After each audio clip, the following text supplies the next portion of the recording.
eschatology.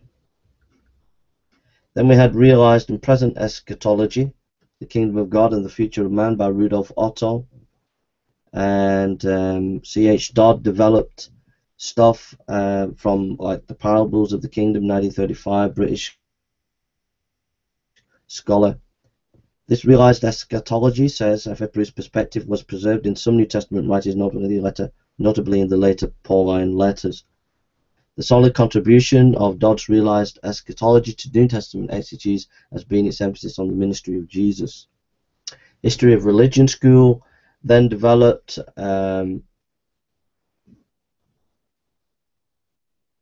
looked at religious presuppositions, said F.F. Bruce, of primitive Christianity in the contemporary Near Eastern and Grecian Roman context. Then we looked at Acts and incipient Catholicism, and there were scholars like Fawkes, Jackson, Cursor, Blake, etc. Martin Diblius, Hans Konzelmann were some of the scholars at that time.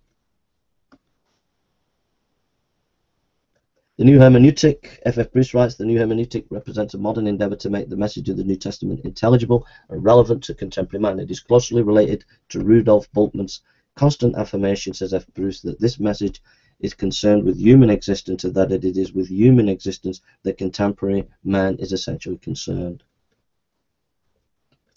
End of quote. Gospel criticism. By the 20th century, synoptic gospels were at the heart of the discussion. B.E. Streeter, who propounded a four-source hypothesis of the gospels in 1924, and by Wilhelm Bussmann, whose book 1929 distinguished two sources of key material, etc. We can go on in depth there. The New Quest for the Historical Jesus, J.M. Robertson, A New Quest for the Historical Jesus, 1959, is plainly meant to echo a title of Albert Schweitzer's great work. Other scholars, Ernest Kaisman threw the gauntlet down against Rudolf Bultmann about the importance of this quest. And that's just a brief synopsis of some of the history of New Testament scholarship on New Testament studies.